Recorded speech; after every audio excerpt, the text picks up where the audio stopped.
महाराज की जय। श्री सद्गुरु महाराज की जय। श्री सद्गुरु महाराज की जय। बंदा गुरुपद कंज कृपा सिंधु नररूप हरि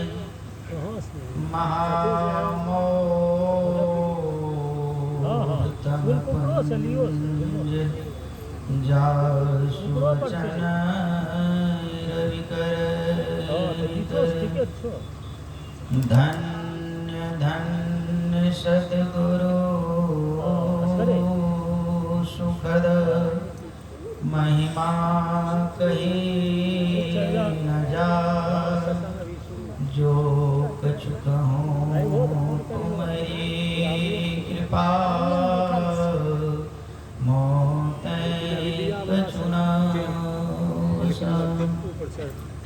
अव्यक्त रूप में परम आराध्य सद्गुरु महाराज के पाद पद्मों में अनेक दंडवत प्रणाम। गुरुदेव के हृदय स्वरूप पूज्यपाद संत सद्गुरु महर्षि शाही स्वामी जी महाराज के चरणों में अनेक दंडवत प्रणाम। मुद मंगलमय साधु समाज,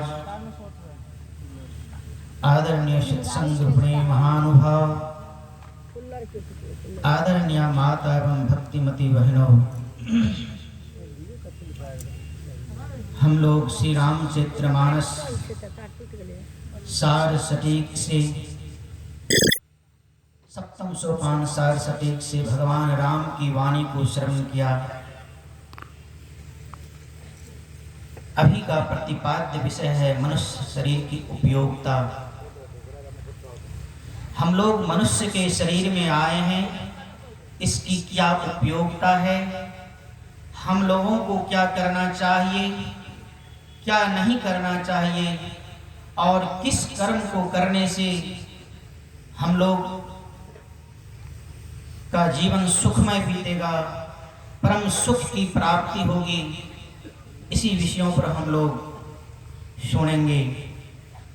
भगवान राम अपनी प्रजाओं को बुलाए और उपदेश कर रहे हैं, समझा रहे हैं। बड़े भाग मानुष तन पावा, सुर दुर्लभ सब ग्रंथ ही गावा। हम लोगों का जो मनुष्य का शरीर मिला है यह दुर्लभ है। इस मनुष्य के शरीर को पाने के लिए देवी देवता भी ललायित रहते हैं। ऐसा क्यों? क्योंकि इसी मनुष्य के शरीर से हम लोग परमात्मा की भक्ति कर सकते हैं। और जहां से हम लोग बिछुड़े हैं, जब यह संसार नहीं बना था, हम लोग सत्य मंडल के वासी थे, सत्य लोग परमात्मा धाम परमात्मा में मिलके परमात्मा स्वरूप थे। जब यह सृष्टि हुई, हम लोग का यहाँ पर प्रादुर्भाव हुआ है। जब से इस दुखालय में इस संसार और शरीर को संत महात्मा दुखालय कह के संबोधित किए हैं। दुखालय का मतलब है दुख का घर। इस शरीर में जिन्होंने आया है, कभी कोई परम शांति और अविनाशी सुख नहीं देख पाया। बाबा कबीर कहते हैं, तन धर सुखिया काहू न देखा, जो देखा सो दुखिया। जिन्होंने मनुष्य के शरीर में आया है, दुख ही दुख को पाया है। बाकी इतना ही निकट उदय अस्त की बात कहत हूं। जब से यह सृष्टि हुई है और जब यह सृष्टि लय को प्राप्त करेगी, इस अवधि के इस बीच के समय की बात को बाबा कबीर दर्शाते हैं। इस अवधि में जो भी आए हैं, जा रहे हैं, आएंगे, जाएंगे, सबको दुख को भोगना पड़ेगा। ब्रह्मा विष्णु महेश्वर दुखिया जिन यह रात चलाई। जिन्होंने इस ब्रह्मा विष्णु महेश जो परमात्मा, जो देवी देवता हैं, जो इस संसार को चलाने का काम करते हैं, उनके संबंध में भी बाबा कबीर कहते हैं वह भी नहीं, वह भी दुखी। जोगी दुखिया जंगम दुखिया, तपसी को दुख दूना हो तो सुखी कौन। इतने जब दुखी तो सुखी कौन। संत सुखी मन जीती हो। कहने का मतलब मनुष्य शरीर में आने का सार्थकता तभी है जब हम लोगों के ऊपर मन सवार है। जब हम लोग मन पे सवार हो जाएंगे, यानी मन को जीत लेंगे, सारे इंद्रियों को वश में कर लेंगे, माता के गर्भ में जाने से अपने आप को रोक लेंगे। भिद्यते हृदय ग्रंथि छिद्यन्ते सर्व संशयास्यन्ते चास्य कर्माणि तस्मिन् दृष्टि प्रावरे। जब हम लोग भेदन कर देंगे किस चीज का, अंधकार मंडल में। अभी हम लोग आंख बंद करते हैं तो अंधकार मंडल में पड़े हुए हैं। अंधकार मंडल क्या है? दुख की निशानी है, जिसको बाबा कबीर कहते हैं मैं तो आन परी चोरन की नगर, सत्संग बिना जिया तरसे। हम लोग कहां आ गए हैं? अंधकार मंडल में, आन परी चोरन के नगर, चोर के नगर में। इसको पूज्यपाद महर्षि साहिब स्वामी जी महाराज बराबर समझाते थे। प्रवचन के माध्यम से हम लोग चोर के नगर में आए हैं, अंधकार मंडल पर हैं। अंधकार क्या है? दुख की निशानी है। इस अंधकार मंडल से निकलने के लिए क्या करना पड़ेगा? गुरु महाराज की वाणी, धर चेतन धारा, चेतन की धार को पकड़ के, क्या धर चेतन धारा पिंड के पार आनी। इस अंधकार मंडल से निकलकर किस मंडल में जाना? पिंड के पार आनी। इस आंख से नीचे, आज्ञा चक्र से नीचे 9 द्वार में हम लोग जब तक रहेंगे तब तक दुख को भोगते रहेंगे। गुरु महाराज का उपदेश है कि इस अंधकार मंडल से निकलने का प्रयास करो। कैसे निकलेंगे? चेतन की धार को पकड़कर, धर चेतन धारा पिंड के पार आने। पिंड से पार हो जाएंगे, इस शरीर से पार होकर कहां चले जाएंगे? प्रकाश मंडल में। जैसे प्रकाश मंडल में जाएंगे क्या होगा? हम लोग दुख से निकल गए। जिस प्रकार से अपना ही घर है, अपने घर में हम लोग अंधियारी रात में जाएंगे तो अपने ही समान से जबकि प्रतिदिन देखते हैं ठोकर लगकर हम लोग दुख पाते हैं। उसी प्रकार से जब तक अंधकार मंडल में रहेंगे तब तक दुख में पड़े रहेंगे। इस अंधकार मंडल से निकलेंगे, पिंड से पार हो जाएंगे, दुख से परे हो जाएंगे, यानी सुख के मंडल में, सुख के नगरी में प्रवेश करेंगे। जिसको गुरु महाराज कहते हैं सुखमनिया में मोरी नजर लागी। जिसका नजर सुखमनिया में लग जाए, यानी सुख में, सुख सिंधु की खिड़की को पार कर जाएंगे तो क्या होगा? आनंद ही आनंद। तो बड़ा आसान है। इसको पार करने के लिए या करने के लिए क्या करना पड़ेगा? सबसे पहले समर्पण की भावना, सब कुछ समर्पण कर गुरु की सेव करनी चाहिए। त्याग की भावना। हमारे पूज्यपाद के संबंध में, महर्षि साहिब स्वामी जी महाराज के संबंध में आप लोग सुन रहे हैं। इस नावतन गांव को उन्होंने जब त्याग दिए तो त्यागने के बाद मुड़ के भी नहीं देखे। हमारे अजय बाबू जो महासभा के सदस्य हैं, रामलगन बाबा से पूछे, रामलगन बाबा जाए तुम साधु बन जाओ। रामलगन बाबा बोले, अजय बाबू बोले कि बाबा आप आशीर्वाद दीजिए कि पूज्यपाद महर्षि साहिब स्वामी जी महाराज के त्यागी बन जाएं और आपके तरह ध्यानी बन जाएं। कहा रामलगन बाबा उच्च कोटि के महान संत थे, त्रिकालदर्शी थे। पूज्य बाबा के संबंध में रामलगन बाबा कहते हैं एक जन्म से बाबा त्यागी हैं। इतना त्याग साधारण बात है, त्याग में बड़ी बल है। और समर्पण हम लोग प्रतिदिन गाते हैं, सब कुछ समर्पण कर गुरु की सेव करनी चाहिए। लेकिन सभी सत्संगी भाई बहनों से मैं निवेदन करता हूं, अपने अपने कलेजा पर हाथ रख के देखिए कि कितना समर्पण हम लोगों के अंदर में है। केवल गाने से नहीं, इसको व्यवहार में लाने से होगा। पूज्यपाद की समर्पण को देखिए, गुरु के प्रति उनकी समर्पण, सबों के प्रति उनकी समर्पण मैंने देखा पूज्यपाद के सेवा में रहकर उनके दर्शन के लिए देवी देवता भी ललायित रहते। दानापुर में जब अस्वस्थ थे तो उनके दिन रात 6 बजे 4 बजे भोर से 10 बजे रात्रि तक हम और अनुभव बाबा दिन भर रहते थे उनकी सेवा में। वह पूछते थे, कभी कभी यदा कदा पूछ देते थे, अभी रूम में कोई आए हैं? हम लोग कहते नहीं हजूर, रूम तो लगा हुआ है, कोई नहीं। मौन हो जाते थे, समझ जाते थे कि उनके दर्शन के लिए कोई आ रहे हैं। मैंने कहा कि सरकार आपकी दृष्टि में तो है, आप तो देख लेते हैं, अगर आपकी कृपा हो जाती तो हम भी उनका दर्शन करते। आपके जो सूक्ष्म रूप में दर्शन करने के लिए आते हैं, तो संत के दर्शन के लिए देवी देवता भी ललायित रहते हैं। ऐसे संत थे हमारे महर्षि साईं स्वामी महाराज। ऐसे संत नहीं हो गए, वह उनकी त्याग और समर्पण की भावना थी। वह अपने त्याग और समर्पण की भावना से वह समर्पण ऐसे उच्च कोटि उच्च अवस्था को प्राप्त किए। उच्च अवस्था को प्राप्त करने के लिए त्याग की जरूरी है, समर्पण की जरूरी है। निज बुद्धि बल का कछु न भरोसा, मोह से होत न समार। जब तक द्रौपदी अपना बल लगाती रही तब तक भगवान कृष्ण का कोई सहारा नहीं। जब अपना बल लगाना छोड़ दी, दोनों हाथ जोड़कर दुशासन एक हाथ 10,000 हाथी के बल से साड़ी को खींच रहे हैं और द्रौपदी अपना बल लगाई एक हाथ से पकड़े हुए और भगवान कृष्ण को भी याद किए। जब दोनों हाथ छोड़ देती है और देश कह के पुकारती है, तब सारी बिच्छी नारी की, नारी की सारी। कहने का मतलब वह समर्पण जिस दिन हम लोगों के अंदर में आ जाएगा, उस दिन हम लोग निहाल हो जाएंगे और वह दिन दूर नहीं रहेगा।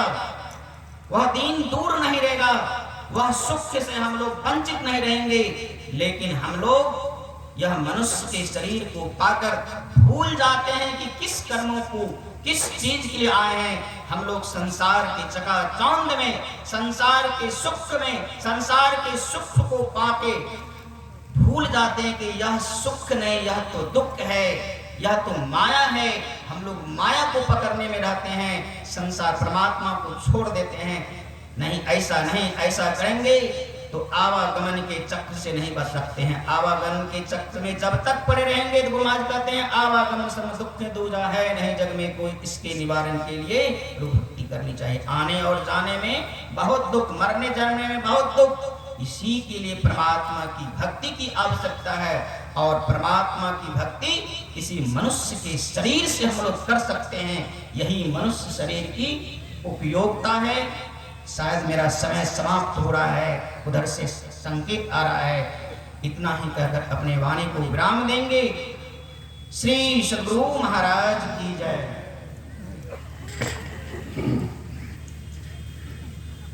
संसार दुखालय है। अभी हम पूज्य स्वामी परमात्मानंद जी महाराज से उनका उद्गार और उनका उपदेश सुन रहे हैं। जीवन की सार्थकता तब है जब चेतन धारा को पकड़कर पिंड से पार चले जाएंगे। आपने संसारी स्वामी जी महाराज का भी प्रसंग सुनाया कि बाबा कई जन्मों के त्यागी थे, साधारण पुरुष नहीं थे। एक पुत्र छोड़ा, लाखों पुत्रों के सिरताज बन गए। ये साधारण बात नहीं है। बाबा का जीवन सार्थकता का नमूना है। जीवन की सार्थकता का नमूना है संसारी स्वामी जी महाराज का संपूर्ण जीवन और जीवन दर्शन। तो आज का प्रतिपाद्य विषय जीवन की सार्थकता, मानव जीवन की तन की उपादेयता, और आज का संदर्भ है संसारी स्वामी जी महाराज का जीवन। तो स्वामी परेशानंद जी महाराज बराकर पश्चिम बंगाल से पधारे हैं। उनसे निवेदन है कि 15 मिनट के समय सीमा में भक्तों को उपदेश करने की कृपा करें। पूज्य स्वामी परेशानंद जी महाराज।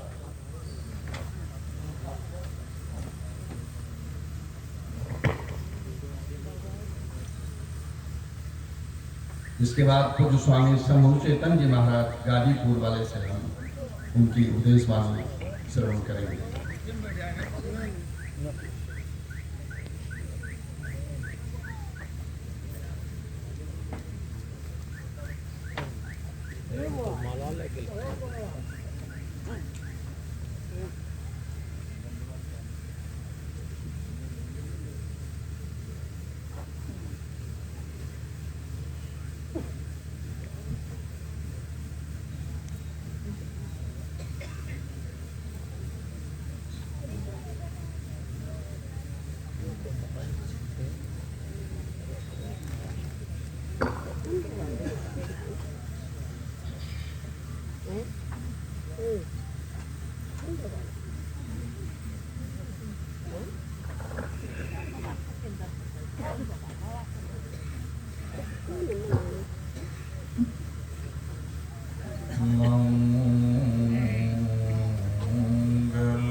मंगलमय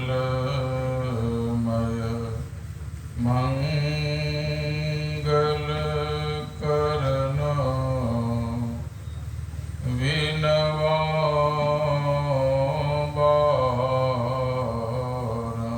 बारंबार ज्ञान उदधीरु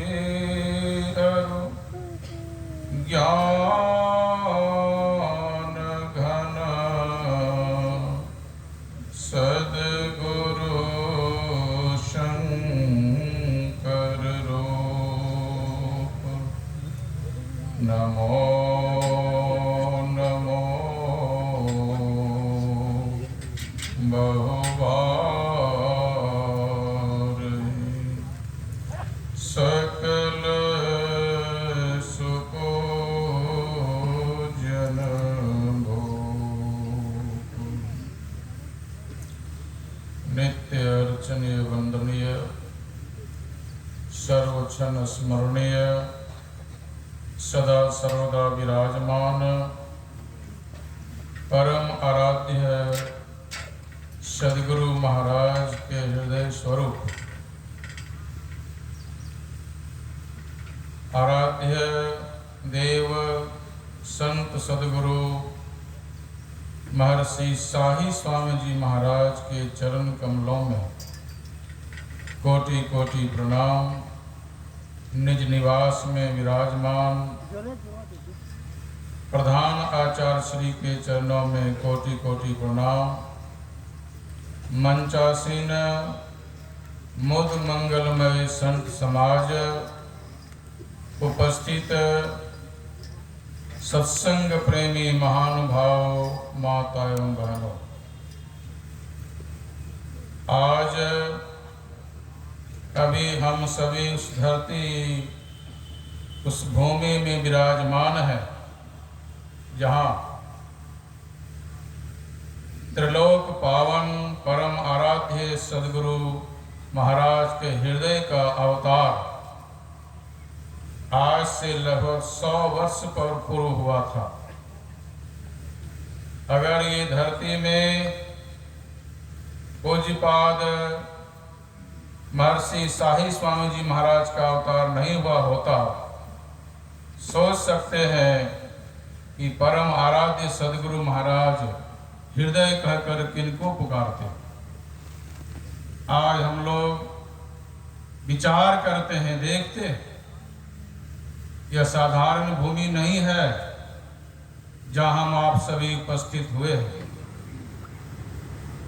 भगवान बुद्ध यह भूमि है। बहुत सारे भक्तगण गए होंगे, देखे होंगे।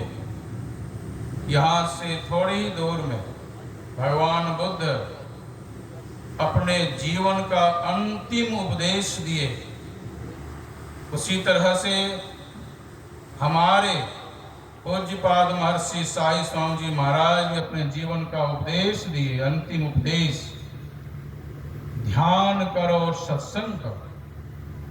उन्होंने अपने मानव जीवन को सार्थक किए, अपने जीवन रहते उनके जीवन से, उनके उपदेश से हम आप लोगों को यह बोध होना चाहिए कि मानव जीवन पाकर हमें क्या करना है। मानव जीवन पाकर जो विषयों में, संसार के काम धंधों में हमेशा अनुरक्त रहते हैं, रचे पचे रहते हैं, ईश्वर का भजन करते नहीं, उनका जीवन बेकार चला जाता है। यह मानव जीवन हम आप लोगों का अशरफुल मखलूकात, ऐसा कुरान शरीफ में कहा गया है। बड़ा अनमोल है यह मानव शरीर। और बाइबल में कहा टॉप ऑफ द क्रिएशन, सृष्टि का सिरमौर है यह। और भी संतों ने कहा यह मानव जीवन हम आप लोगों को जो मिला है, इसके लिए देवतागण भी तरसते तो हैं ही, और भी जितने जीव जंतु हैं सभी मानव तन को पाने के लिए ईश्वर से कामना करते हैं। इसलिए कि मानव शरीर मिल जाता तो हम 84 लाख योनियों के बंधन से छूट जाते। इस मानव शरीर के अंदर में एक अद्भुत द्वार है। इन झंझटों से, परेशानियों से, आवागमन के चक्र से छूटने के लिए और किसी शरीर में यह द्वार नहीं है। इसलिए भगवान श्री राम ने कहा, बड़े भाग मानुष तन पावा, सुर दुर्लभ, देवताओं को भी यह मानव शरीर दुर्लभ है। इसलिए वह द्वार क्या है? स्वयं भगवान राम का ने कृपा किए, साधन धाम और मोक्ष कर द्वारा। साधन का धाम है। साधन अर्थात ऐसे ऐसे कर्म करें जिससे कि हमारी सदगति हो, आवागमन के चक्र में जाने से बच जाए, और इससे निकलने के लिए मोक्ष का द्वार है। कहां है वह द्वार? है। संतों ने कहा, क्यों भटकता फिर रहा, तो ऐ तला से यार में, रास्ता सहरग में है, दिलवर पे जाने के लिए। कहाँ है सहरग? सुषमना कहाँ है? कैसी मानव शरीर के अंदर में। कहाँ है? ईड़ा और पिंगला, बायां और दायां जो दोनों दृष्टिधार है, दोनों के बीच, दोनों नेत्र के बीच में कहाँ है? कि बस एक श्याम, एक श्वेत, एक शीत, एक उष्ण, दोनों नाड़ी के बीच में वह रास्ता। उसी होकर के निकलने के लिए कहा, बिंदु राह से निकल बहादुर। मनुष्य शरीर मिला है निकलने के लिए, इस आवागमन के चक्र से भाग जाने के लिए यह मनुष्य शरीर मिला। बिंदु राह से निकल बहादुर। कहां से निकलेंगे? कहा कहां बैठे हो? का तम मंडल में बैठे हो, अंधकार मंडल में अभी बैठे हो, यहीं से निकलो। कैसे निकलेंगे? कहा, दो नयन बीचों बीच सन्मुख, एकदम ठीक बीचों बीच सन्मुख, एक टक देखत रहो, देखते देखते वो रास्ता खुलेगा। लेकिन संत कबीर साहब ने कहा, भक्तों घबराओ नहीं। एक दिन पूज्यपाद महर्षि शाही स्वामी जी महाराज से मैंने निवेदन किया, अभ्यास तो कुछ कुछ हो पाता है लेकिन समझ में नहीं आ रहा है। का अभ्यास करते रहो, करते रहो। शिष्य का काम है अभ्यास करना, मानस जप करना, मानस ध्यान करना, दृष्टि साधन करना, ये शिष्य का काम है। क्या करना है? बंद कर दृष्टि को फेरी अंदर करे। पूज्यपाद महाराज से इतना ही कहे, बस इतना करो, आगे गुरु महाराज पर छोड़ दो। आगे गुरु महाराज का काम है। बंद कर दृष्टि को फेरी अंदर करे। फिर आगे क्या कहा? घट का पाट गुरुदेव खोले। आगे गुरु महाराज का काम है तो दरवाजा को खोलने का। इसलिए शिष्यों को काम इतना ही करना है, बस ध्यान कर, मन को मोड़ो और बिंदु पे दृष्टि धारों को जोड़ो। इतना अगर करेंगे तो उसका जीवन सफल, पाया नर्तन का फल। यानी अंधकार मंडल से प्रकाश मंडल में चले जाएंगे, प्रकाश मंडल से कहा का उस बिंदु का भेदन करेंगे तो शब्द मंडल में जाएंगे, और शब्द मंडल के डगर पर चलते चलते चलते परमात्मा के उस धाम में जाएंगे जहां से फिर लौटना नहीं पड़ता है। इसलिए यह काम कहां से संभव है? किसी अन्य शरीरों से संभव नहीं है, यह मनुष्य शरीर से ही संभव है। इसलिए कहा यह साधन धाम है, मोक्ष का द्वार है। ऐसा अगर नहीं कर पाए तो कहा ते क्या होगा? वह कांच लेते हैं, सोना के बदले कांच ग्रहण करते हैं। उन्हें काहि कबहु भल कहि न कोई, गुंजा ग्रही पारसमणि खोई। इसलिए ऐसा यह अवसर मिला हमारे पूज्यपाद महर्षि शाही स्वामी जी महाराज जैसे इस ग्राम में अवतार लेकर के और ज्ञान कहाँ प्राप्त किए आप सभी जान सकते हैं। कहाँ ज्ञान प्राप्त किए? बिहार में। उसी तरह से भगवान बुद्ध कहाँ अवतार लिए और ज्ञान कहाँ प्राप्त किए आप समझ सकते हैं, बिहार में जाकर। यूपी में, पंजाब, नेपाल के तराई में क्षेत्र में जाकर उनका जन्म हुआ था भगवान बुद्ध का, लेकिन गया क्षेत्र में जाकर उन्होंने ज्ञान प्राप्त किया। और उसी तरह से हमारे पूज्यपाद महर्षि साई स्वामी जी महाराज ज्ञान कहाँ प्राप्त किए? जाकर के बिहार में। ठीक भगवान बुद्ध जैसी जीवनी इनकी मिलती है। सुंदर पुत्र को छोड़ दिया इन्होंने, अपनी धर्म पत्नी को छोड़ दिए, सारे कुटुंब परिवार को छोड़ दिए, उस पथ पर निकल गए और अपने जीवन को सार्थक कर लिए। जिस तरह से भगवान बुद्ध ने, उसी तरह से हमारे पूज्यपाद महर्षि साई स्वामी जी महाराज भी यहाँ के कुटुंब परिवार को छोड़ दिए, धर्म पत्नी को छोड़ दिए, अपने पुत्र परिवार को छोड़ दिए और गुरु महाराज के चरण में लग करके अपना जीवन सदा सदा के लिए सफल कर लिए, मानव जीवन को सफल कर लिए। यानी भगवान बुद्ध जैसी जीवनी उनकी मिलती है। इसलिए भगवान बुद्ध जैसे उनका जीवन देखे और हमने देखा। 1 बजे रात में बैठ जाते थे साधना करने के लिए, पत्थर की मूर्ति की तरह हिलते तक नहीं थे, लगता था जैसे भगवान बुद्ध बैठे हुए हैं।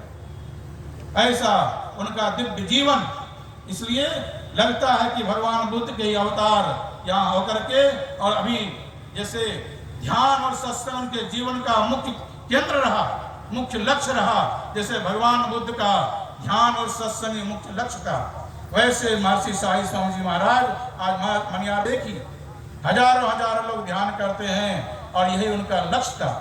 इस तरह से भगवान बुद्ध का जीवन हमारे महर्षि साई स्वामी महाराज के जीवन से मिलता जुलता है और भूमि भी यही लगभग है। इसलिए ऐसे महापुरुष के चरणों में सत सत अनेकानेक वंदन करते हुए मैं अपनी वाणी में विराम लेता हूँ। बोलिए श्री सद्गुरु महाराज की जय। पूज्यपाद महर्षि साई स्वामी जी महाराज की जय। अभी हम पूज्य स्वामी परेशानंद जी महाराज से उपदेश वाणी श्रवण कर रहे थे। आपने हमें बहुत अच्छा दृष्टांत दिया कि संत साई स्वामी के जीवन से, उपदेश से हमें जीवन की सार्थकता की प्रेरणा लेनी चाहिए। उनका क्या था? जिसने अंतर के तम को हटाया, ज्योति पारटप सार धुन में समाया, उसका जीवन सफल, पाया नर्तन का फल, मोक्ष पाना, जीव का योनि में आना जाना। ये उनका संदेश था, उनसे प्रेरणा लेनी चाहिए। आपने ऐसा दृष्टांत दिया। पूज्य स्वामी शंभु चेतन जी महाराज जो गाजीपुर से पधारे हैं, माइक मास्टर, क्या स्टाफ नहीं है क्या?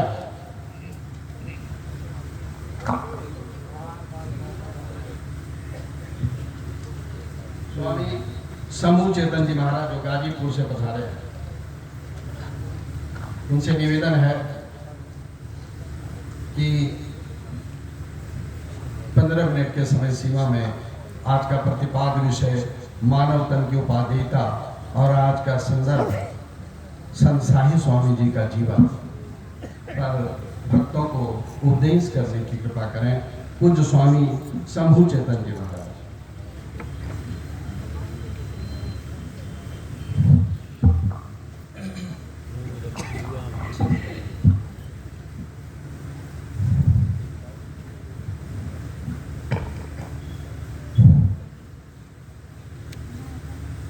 श्री सद्गुरु महाराज की जय। बोलिए श्री सद्गुरु महाराज की जय। एकं नित्यं निराकारं निर्गुणं व्यापकं विभुं शाश्वतं परमानन्दं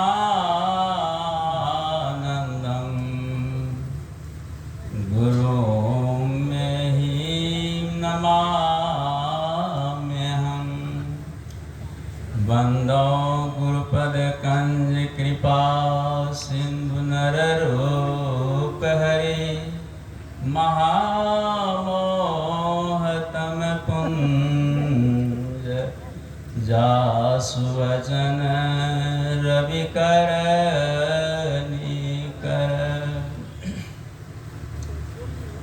अव्यक्त रूप में सर्वत्र विराजमान परमपिता परमेश्वर देवादिदेव महादेव पतित पावन भूत भावन अखिल निखिल विश्व ब्रह्मांड विनायक परमाराध्य श्री सद्गुरु महाराज, उन्हीं के हृदय स्वरूप हृदय सम्राट महर्षि संत साई स्वामी जी महाराज के श्री चरणों में बारंबार नमन है। उन्हीं के मनोनीत पूज्य श्री चतुरानंद जी महाराज के चरणों में प्रणाम और मंचस्थ श्रद्धा की मूर्ति पूज्य महात्मागण यत्र तत्र से आए हुए संवेद समादरणीय सज्जन वृंद, महानुभाव, आदरणीय माताओं एवं भक्तिमती बहनों,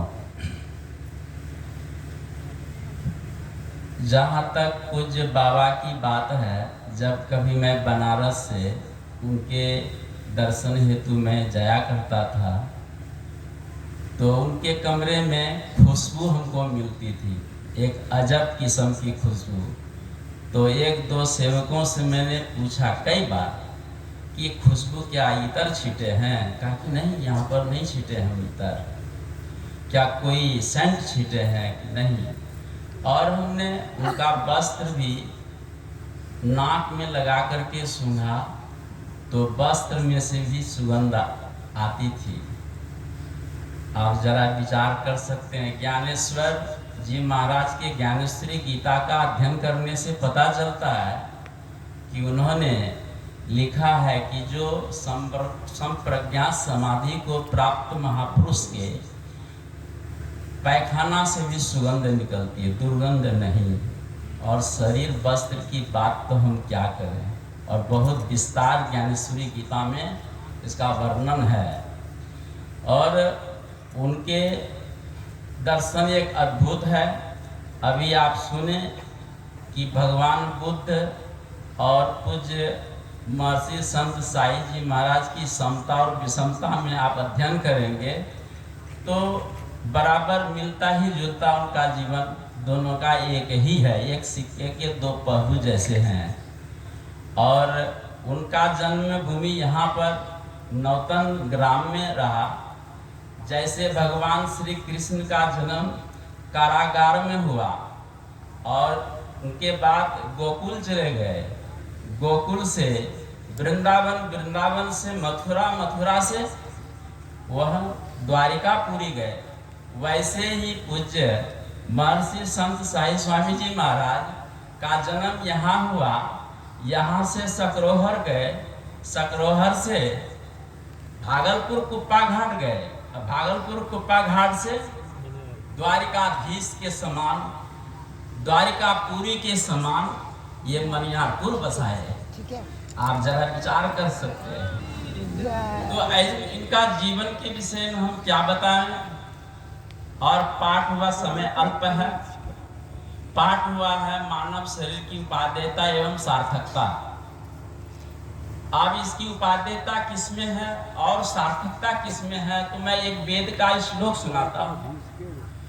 द्वा सुपर्णा सहजा सखाया समान वृक्षे जाते तयोर अन्यः पिप्लम स्वादवत्या तयोर अन्यः विचाक्षीति। द्वा सुपर्णा, इसकी व्याख्या तो बड़ी लंबी है लेकिन अल्प समय में हम खत्म करना चाहते हैं कि दो पक्षी एक वृक्ष के दो डाल पर बैठे हैं। एक वृक्षी अपने कर्मों का, एक पक्षी अपने कर्मों का फल भोगता है और एक पक्षी अविचाक्षीति माने टुक टुक दृष्टा साक्षी बनकर के केवल देखता है। आप आवे उदाहरण में, ये मानव शरीर की बात तो सुन रहे थे। ये मनुष्य शरीर रूपी वृक्ष के दो शाखा पर जीव आत्मा और परमात्मा रूपी दो पक्षी हैं। और जीवात्मा रूपी पक्षी अपने कर्मों के फल परिणाम को, सुख दुख को भोगता है, रोता हंसता है, नाना रोगों का शिकार होता है। लेकिन इसी शरीर रूपी वृक्ष के दूसरे शाखा में परमात्मा रूपी पक्षी अविचाक्षित दृष्टा है। न उनको सुख, न दुख, न कोई रोग, न कोई भोग से उनको मतलब है, केवल दृष्टा बनकर के।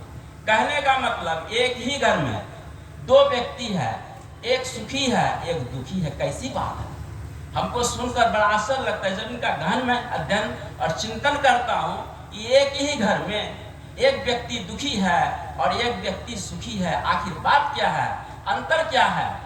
तो अंतर है अज्ञान। बीच में ये अज्ञान ने जीव को दुखी कर दिया और परमात्मा ज्ञान अज्ञान से ऊपर उठा हुआ है, इसलिए वो सदा के लिए सुखी है। लेकिन उदाहरण रूप में एक मैं लघु प्रसंग पेश करता हूँ ताकि आप इसको बढ़िया से समझ सकते हैं। एक ब्रह्मचारी अपने गुरु के पास गए, कहा कि गुरुदेव मैंने सुना है कि आपके पास पारसमणि है। कहा हाँ जी मेरे पास पारसमणि है। कहा गुरुदेव मुझे पारसमणि दिखा दीजिए। कहा कि देखो अभी 12 बज गया है समय, मुझे जमुना जी का स्नान करना है, स्नान करके मैं आता हूँ, फिर पुनः मैं तुम्हें दिखाऊंगा। वो चले गए स्नान करने, लेकिन शिष्य को संतोष नहीं था और वो खोजने लगे। तब तक वो स्नान करके आते हैं तो देखते हैं कि आश्रमस्थ सब सामान बिखरे पड़े थे। पूछा क्या जी मेरा सामान इधर उधर फैला हुआ, बात क्या है? कहा गुरु जी आप जो चले गए ना तो मैं पारसमणि खोजने लगा, तो क्या नहीं मिला? कहा कि नहीं। कहा इतना तुम्हें सब्र नहीं, मैं कहा था कि मैं आ रहा हूँ तुम्हें दिखाऊंगा। और वो झोला में हाथ घुसाया, एक लोहा का डिबिया निकल गया और डिबिया को खोला, उसका ढक्कन जब खोला एक चेथरा निकला और चेथरा की कई मैंने चेथरा को लिपट करके रखा था। सभी चेथरा को जब खोला तो बीच में से पारसमणि निकली। कहा ये देख ये पारसमणि है। कहा गुरुजी मुझे एक शंका है कि आपके ये पारसमणि में हमें शंका हो रही है, ये कैसी पारसमणि कि लोहा के डिबिया में रहकर और लोहा को सोना नहीं बना पाया? हमने सुना है कि पारसमणि लोहा को छुआते ही लोहा सोना हो जाता है। ये कैसे, ये बरसों पारसमणि इसके अंदर में रह करके भी और लोहा को सोना नहीं बना पाया। कहा कि सुनो लोहा को अवश्य ये सोना बनाती, परंतु लोहा और पारसमणि के बीच में व्यवधान ये चेथरा है। ये चेथरा ने लोहा को सकने नहीं दिया, जिसके कारण ये लोहा का डिबिया सोना नहीं बन सका। बस सेम वैसे ही ये शरीर एक लोहा का डिबिया है और इसमें परमात्मा पारसमणि है और जीवात्मा वही है ये लोहा के डिबिया में। लेकिन ये लोहा का डिबिया में जीवा